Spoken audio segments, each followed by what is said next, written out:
मुझसे छत्तीसगढ़ का भूगोल पूरी तरीके से पढ़ चुके हैं और छत्तीसगढ़ के भूगोल में मैंने आपको बस्तर की जीवन रेखा पढ़ाई थी। बस्तर की जीवन रेखा किस नदी को कहा जाता है? बस्तर की जीवन रेखा कहा जाता है इंद्रावती नदी को। इस प्रकार बस्तर से बीचों बीच वो गुजरती है। ठीक है, अभी मैं डिटेल में नहीं जाऊंगा। इंद्रावती नदी, ठीक है। इंद्रावती नदी में मैंने आपको उत्तर से मिलने वाली सहायक नदियां जो है वो पढ़ाई हैं, दक्षिण से मिलने वाली सहायक नदियां पढ़ाई हैं। रिवीजन करते रहें, नहीं तो आप हो सकता है कि क्लासेस पढ़ते हुए जाएंगे और आपका पीछे का जो रास्ता है वो साफ होता जाएगा।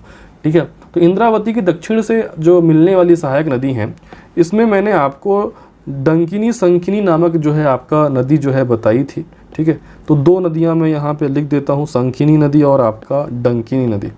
ठीक है, ये संकिनी नदी और डंकिनी नदी जो है इनका संगम जहाँ पे है, मतलब ये दोनों नदियाँ जाकर के आपका जहाँ पे मिलती हैं, फिर मिलने के बाद ये इंद्रावती की ओर जाती हैं, पहले ये मिलती हैं। ठीक है, उसी स्थान पे अन्नम देव ने दंतेश्वरी मंदिर का निर्माण करवाया। संकिनी डंकिनी नदी के संगम पे काकतीय शासक अन्नम देव ने दंतेश्वरी मंदिर का निर्माण कराया और दंतेश्वरी मंदिर के नाम पे उस क्षेत्र का नाम क्या पड़ा आपका? दंतेवाड़ा पड़ा। अब दंतेश्वरी मंदिर को लेकर के कई प्रकार की कहानियां हैं, कई प्रकार के तर्क हैं जो आपको याद रखने हैं। सबसे सरल और फैक्चुअल चीज़ तो ये हो गया कि दंतेश्वरी मंदिर किसके द्वारा बनवाया गया? तो अन्नम देव के द्वारा। किन नदियों के संगम पे? संकिनी और डंकिनी नदी के संगम पे। और जहाँ भी ये मंदिर बना उस गांव का नाम है ताराला गांव। ग्राम का नाम क्या है आपका? ताराला ग्राम में जो है ये दंतेश्वरी मंदिर का क्या करवाया गया? आपका निर्माण कराया गया अन्नम देव के द्वारा। ठीक है, अब देखिए दंतेश्वरी मंदिर में सीधे आपको ले चलता हूँ, फिर इससे जुड़ी हुई रोचक जो है आपका जानकारियाँ हैं वो मैं आपको बताऊँगा। ये जो आप पहले सबसे दंतेश्वरी माता की मूर्ति का मैं दर्शन जो है वो करा देता हूँ। इसके बाद देखिए ये मंदिर है दंतेश्वरी मंदिर दंतेवाड़ा में। अब इसको लेकर के कई प्रकार के जो कहानियाँ हैं उसको आप थोड़ा सा सुनिएगा, ये भी एग्ज़ाम में आजकल पूछा जाता है।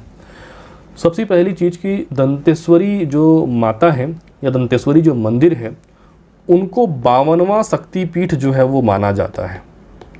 ठीक है, 52वां शक्तिपीठ का दर्जा जो है वो दिया गया है दंतेश्वरी माता के मंदिर को। हालांकि पुराणों में केवल 51 शक्तिपीठों का वर्णन मिलता है, लेकिन दंतेश्वरी माता जो है वो 52वें शक्तिपीठ के रूप में जो है वो आपका जानी जाती हैं। ठीक है, तथा इनको जो है दुर्गा देवी का ही एक रूप माना जाता है। ऐसा कहा जाता है कि इस जगह पे माँ सती का दांत जो है वो आपका गिरा था और इसी दांत के नाम से इस मंदिर का नाम क्या है आपका? दंतेश्वरी मंदिर। ये एक कहानी जो है आप याद रख सकते हैं। ठीक है, सभी जनश्रुतियों को याद रखना है, कहानियों को याद रखना है, क्योंकि यहाँ से प्रश्न जो है वो पूछे जाते हैं। तो माँ सती के यहाँ पे दांत जो है गिरे थे, जिसके चलते यहाँ इस मंदिर को दंतेश्वरी मंदिर जो है कहा जाता है। ठीक है, इस मंदिर के सामने में ये खंभे नुमा संरचना जो है आप देख सकते हो। ठीक है, ये गरुड़ स्तंभ है। मंदिर के प्रांगण में ही, मंदिर से गेट के मुख्य दरवाजे के जस्ट सामने ही गरुड़ स्तंभ है, काले कलर का जो आपको दिखाई दे रहा है। ऐसी मान्यता है कि इस गरुड़ स्तंभ को छूने से या इसको आपका बाह में भरने से, गले लगाने से सभी मान्यताएं जो हैं आपकी पूरी हो जाती हैं। ठीक है, तो लोग पहले मंदिर का जो है आपका प्रवेश करते हैं, दंतेश्वरी माता के दर्शन करते हैं, फिर इस गरुड़ स्तंभ को छू करके अपनी जो है वो इच्छाएं जो हैं वो आपका मांगते हैं। ये एक आपको तर्क याद रखना है। अब देखिए एक कहानी और भी मिलती है बस्तर के नामकरण को लेकर के। बस्तर के नामकरण को लेकर के क्या कहानी मिलती है कि एक बार जो है अन्नम देव के स्वप्न में माँ दंतेश्वरी जो हैं वो आपका आती हैं और अन्नम देव को वो आपका ये वरदान देती हैं कि जहाँ तक अन्नम देव जो है चलते हुए जाएंगे उनके पीछे पीछे माता भी जो है चलते हुए आएंगी और जहाँ तक ये चलेंगे वहाँ तक अन्नम देव का राज्य फैलेगा। अर्थात जितनी दूरी तय करेंगे वहाँ तक अन्नम देव का क्या हो जाएगा? आपका राज्य हो जाएगा। लेकिन जो दंतेश्वरी माँ हैं वो अन्नम देव के सामने ये शर्त रखती हैं कि इस दौरान उनको पीछे मुड़ करके नहीं देखना है। राजा को जो है वो पीछे मुड़ करके नहीं देखना है, क्योंकि अगर वो पीछे मुड़ करके देखेंगे तो माता वहीं पर रुक जाएंगी।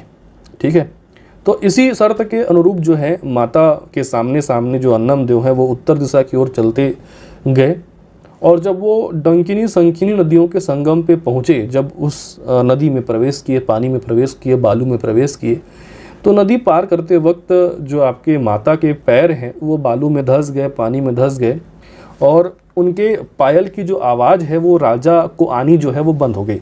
एक्चुअल में राजा को पीछे पीछे जो माँ चल रही थी तो उनके घुंघरुओं की आवाज़, पायल की आवाज़ उनको आ रही थी, लेकिन नदी के बालू में उनके पैर धंस जाने के कारण जो है वो आवाज़ आना क्या हो गया, आपका बंद हो गया। ठीक है, तो राजा को लगा कि शायद जो है माता पीछे नहीं आ रही है, और इस भ्रम के चलते जो है वो अन्नम देव ने पीछे मुड़ करके देख लिया और अपने वचन के अनुसार माता जो है वहीं स्थिर हो गई और उन्होंने वहाँ पे अपना वस्त्र फैला दिया। ठीक है, जो क्षेत्र माँ के वस्त्र के नीचे, माँ के आंचल के नीचे आया, वह भूखंड जो है व्रस्तर कहलाया।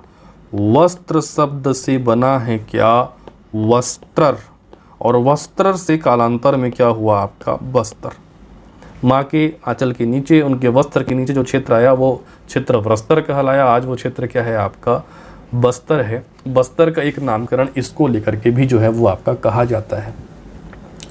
ठीक है, और उसी स्थान पर अन्नम देव ने, उसी ताराला गांव में, उसी संकिनी डंकिनी नदी के संगम पे जो है दंतेश्वरी देवी का मंदिर बनवाया। आज भी संकिनी डंकिनी नदी के संगम पे कुछ दूरी पर माता के चरणों के चिन्ह आज भी मौजूद हैं। आप दंतेश्वरी मंदिर जब भी जाएंगे तो यहाँ पे माता की मूर्ति जो है वो काले ग्रेनाइट पत्थर से बनी हुई है, और ये पूरे बस्तर क्षेत्र की जो है वो कुल देवी के रूप में जो है जानी जाती हैं। विश्व प्रसिद्ध जो आपका बस्तर दशहरा है वो दंतेश्वरी माता को ही समर्पित है, दंतेश्वरी देवी को ही समर्पित है। उनके दर्शन के लिए आप सिले हुए वस्त्र पहन करके आप मंदिर में प्रवेश नहीं कर सकते हैं।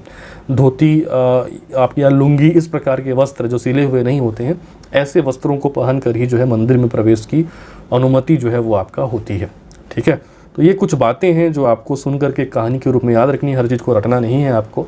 ठीक है, तो याद रखेंगे दंतेश्वरी मंदिर का निर्माण संकिनी डंकिनी नदी के संगम पे ताराला गांव में आपका प्रथम काकतीय शासक अन्नम देव के द्वारा जो है आपका करवाया गया।